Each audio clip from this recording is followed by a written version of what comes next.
Hi,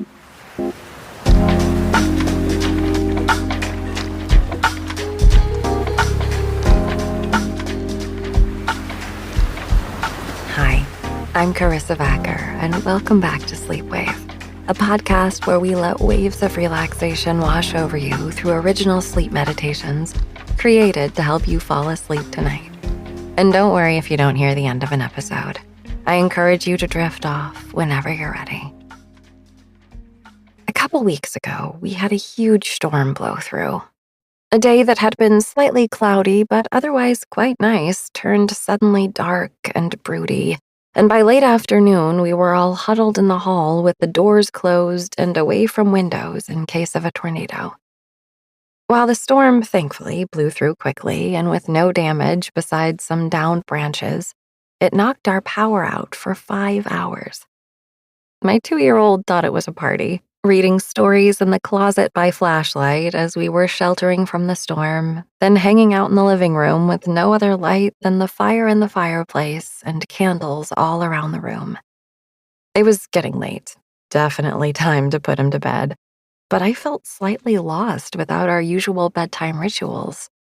After I read him stories, I usually turn on his white noise machine and turn on his favorite song to drift off to, as we rock and cuddle together until he gets sleepy enough to put in his crib. But that night, we rocked in the quiet together, listening only to the still falling rain outside. It's wild how quiet it can be when not only your house, but everyone's around you is unplugged. After my son drifted off to sleep, I sat with Billy on the couch in front of the fireplace, and we both felt the quiet in a deep and lovely way. While there are lots of inconvenient and even disconcerting things about not having electricity, it was also striking to just be quiet. We talk a lot about being quiet and present on this podcast, but we usually have the lights on in our home or music playing somewhere or a child running around. Unplugging felt calming and maybe even a bit healing. Our minds are not meant to have continuous stimuli all the time, but we've become so accustomed to it that it feels odd to not have it. Meditation is conscious unplugging. You're saying, hey, I'm not going to react to my thoughts or my environment or even my physical sensations right now. I'm just going to be still with what is. Tonight, we're going to embrace this conscious unplugging with a cozy visualization meditation where we'll be warmed and comforted by glowing candles and a crackling fire as we wind down from the day. Take a deep breath into your belly and let it out. Tonight is all about releasing any need to show up for anything or anyone but your own breath and this moment. Get comfortable as we meditate to Get Sleepy by Firelight by Billy Gill.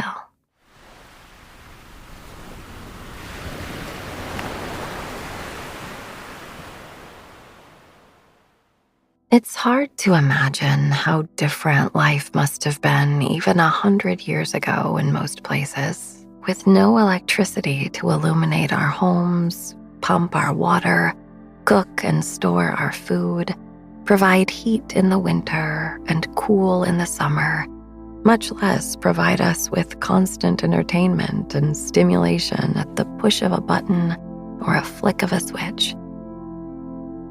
Nowadays, with the advent of voice commands, a mere word can beckon the entire home to whir and buzz with electrical activity.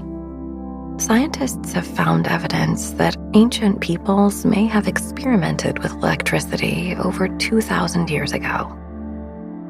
In 1936, a clay pot was discovered in modern-day Iraq that contained copper plates, tin alloy, and an iron rod. It's possible that it was used to create an electric current by filling it with an acidic solution like vinegar. No one knows what the device was used for, but it suggests that human beings have been learning about electricity for a very long time. In 1600, William Gilbert, a physician to Queen Elizabeth I, invented the term electricity and was the first to recognize the connection between magnetism and electricity. Famously, Benjamin Franklin made several advances in his electrical experiments. He proved that lightning is a form of electricity, though the kite, which he flew into a thunderstorm, was not, in fact, struck by lightning, but picked up the electrical charge from the storm and went on to invent the lightning rod. Until his experiments in the mid-1700s, scientists had mainly experimented with static electricity, but it wasn't until the 1830s that Michael Faraday demonstrated the ability to generate electric power through other forms of force, a process called induction, laying the groundwork for Nikola Tesla's AC and Thomas Edison's DC current. Though there were several other inventors of the electric light bulb in the early 19th century, Edison became the most popular and practical, making electricity a part of everyday life in the 19th century. Still, it wasn't until about 1925 that half the homes in the US were lit by electricity. Before this, most homes were still lit by gas lanterns, as they had been since the late 18th century, and candles, which were first mentioned as being used as early as 3,000 years ago. There's no denying that electricity has made life more comfortable, convenient, and progressively more prosperous for modern human beings. On the other hand, these advances have changed our habits and behaviors so drastically that despite the convenience and comfort technology has given to us, it hasn't come without a cost. People are spending more and more time looking at screens indoors and less time outside in natural settings. The beneficial effects of time spent in nature on mental and physical health are well known. There's a consistent link between feeling the inherent connection to nature and a sense of well-being. While spending more time alone and indoors with our devices can be isolating, spending more time outdoors and with nature has the opposite effect, giving rise to more pro-social behavior in both children and adults. The sense that we are connected to something larger enhances feelings of belonging to a community of friends and neighbors.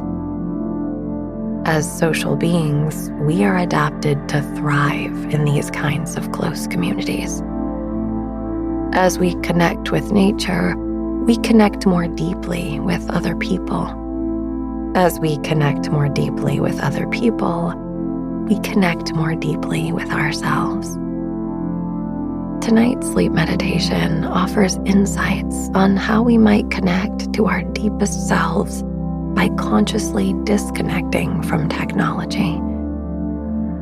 Life before modern conveniences was difficult in certain ways, and while those difficulties may have been relieved through technology, it's important that we don't lose sight of the joy that our ancestors may have nonetheless felt in their hearts with only candles and hearths to light their homes, singing and stories to entertain them, the sun, moon, and stars to guide their days and nights, and the revolving seasons to direct their years.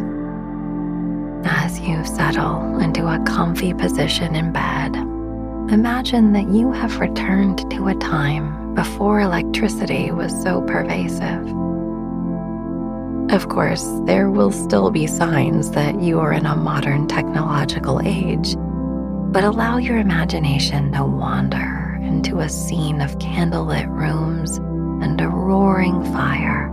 Small islands of light provide an area to read, or write, or knit, or play cards. If you were to move around the house at night, an oil lamp might prevent you from stumbling over the furniture. The sounds of friends and loved ones singing favorite songs and playing instruments at the hearth. For centuries, the hearth was such an integral part of a home, usually its central and most important feature, that the concept has become a symbol of the home itself. To keep the home fires burning meant to keep a home ready to receive someone back into the arms of their family and community when they returned from being away. The hearth was the sacred center of domestic happiness and blessings. Feel the warmth of that hearth now as you breathe at your own pace.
In ancient Greece, Hestia was the goddess of the hearth.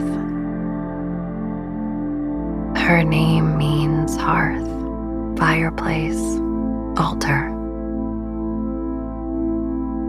The root of the word from which Hestia was derived means to dwell, stay, or pass the night.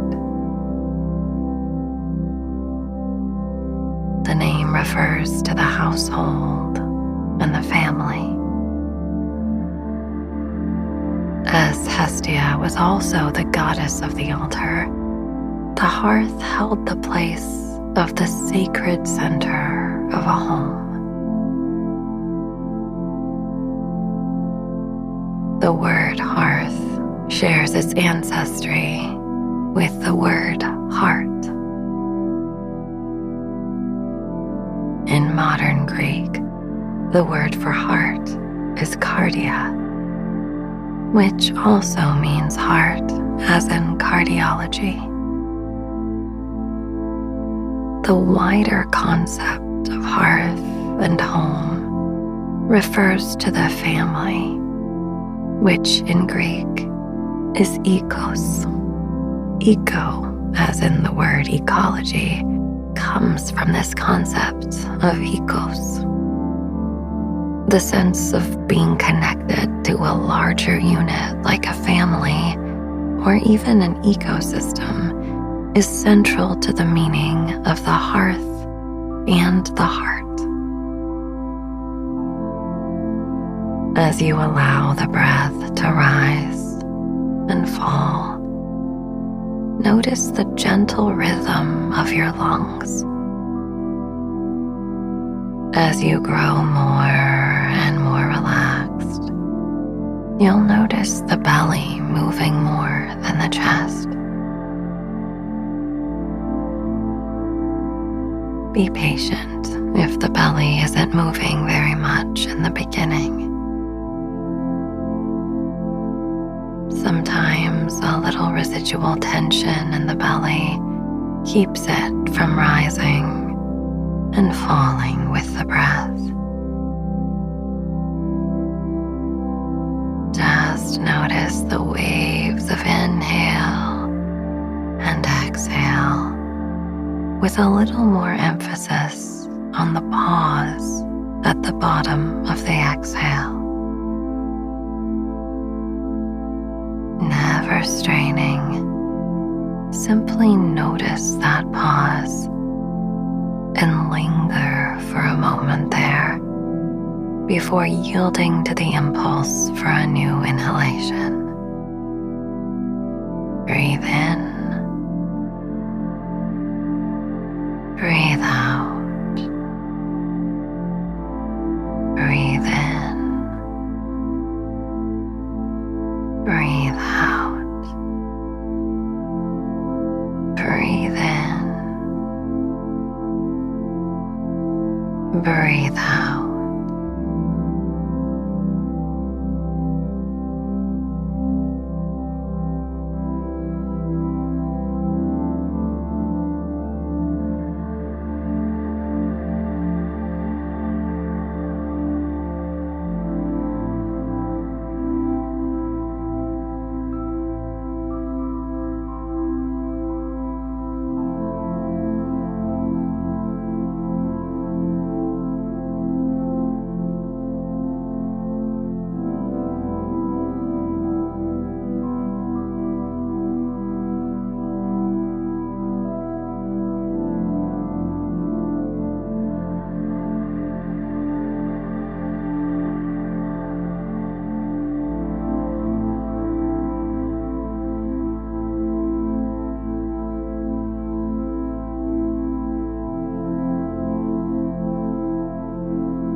Your body and mind and whole personality have the quality of ecos as well. They are an ecosystem too. Your heart is your own personal hearth and home. Keep the home fires burning for yourself to return to the sacred center within you.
As you breathe in and out, allow your chest to rise and fall. In your mind, as you breathe, silently say to yourself, inhale, chest rising. Exhale, chest falling. Inhale, chest rising. Exhale, chest falling. Inhale, chest rising. Exhale, chest falling. Go on silently in your mind. Inhale, chest rising. Exhale, chest falling.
Watch your chest rising and falling. The energy of the heart expands with each inhale and returns home with each exhale. Inhale, chest rising. Exhale, chest falling. Inhale, chest rising. Exhale, chest falling. Inhale, chest rising. Exhale, chest falling. Inhale, chest rising. Exhale, chest falling.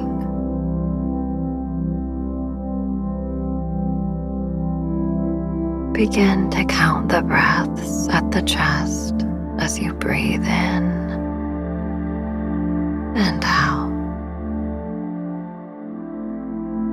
Beginning at 27 and counting all the way down to 1. 27, chest rising.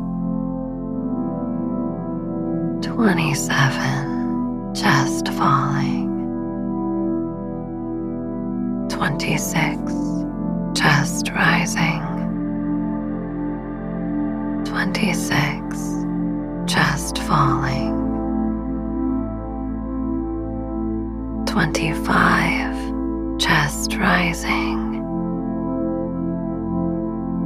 25, chest falling.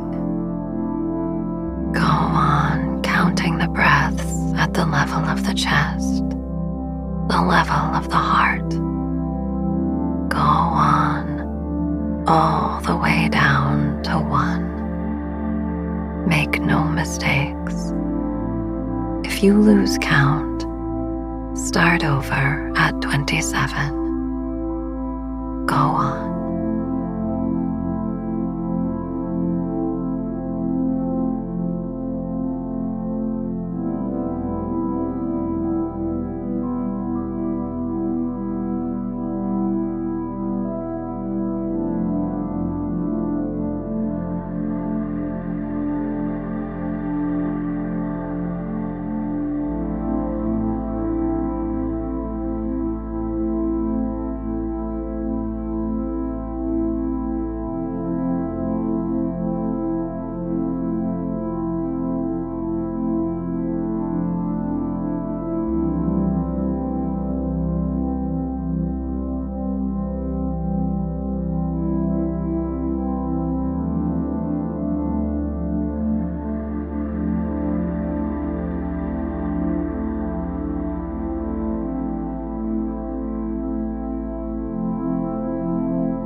level of the throat. Begin to count the breaths at the throat as you breathe in and out,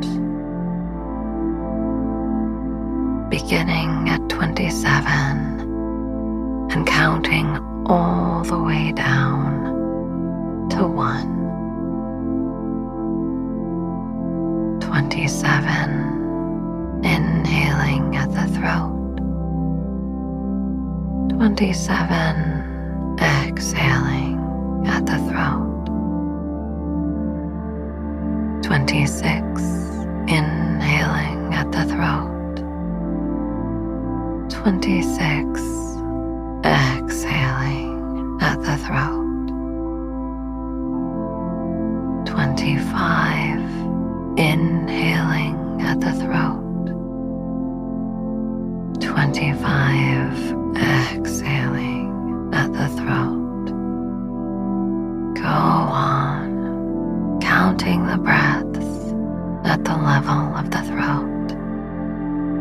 Go on, all the way down to 1. Make no mistakes. If you lose count, start over at 27. Go on.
Moving to the level of the nostrils.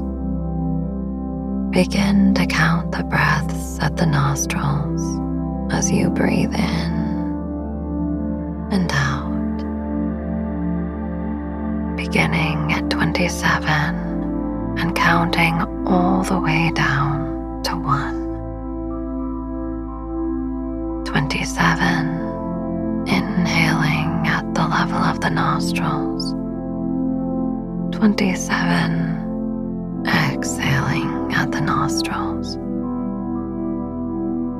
26, inhaling at the nostrils. 26, exhaling at the nostrils. 25, inhaling at the nostrils. 25, exhaling at the nostrils. Go on, counting the breaths at the nostrils. Go on, all the way down to 1. Make no mistakes. If you lose count, start over at 27. Go on.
into the silence of your own heart, your own inner sanctum, the sacred center of yourself.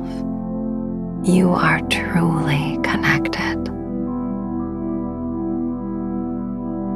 The Latin word for hearth is focus. The hearth is the focus of the home, and the heart is the focus of your meditation. When we meditate, we find the hearth and home of our being by focusing attention on our own hearts. In sleep, you come home to rest in that sacred center of yourself. Connect deeply to your own heart. Imagine the glow of firelight in the home as the only light in the house. It is the warm glow of your own heart. The love you feel for others emanates from this sacred center. You bring those you love into the hearth and home of your inner light, just as they bring you into theirs. You become a focal point for them as a refuge, a place to dwell and stay the night. They do the same for your heart. This is true connection. You belong to a community, a home, a family, an ecosystem, a world, a universe. See yourself sitting by the fire of your own heart and taking refuge for the night. This is the sacred center. Listen to the silence of the home at night.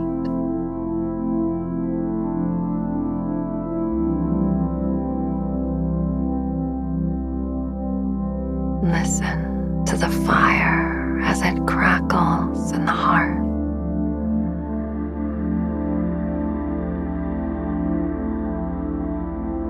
Listen to the silence of the earth.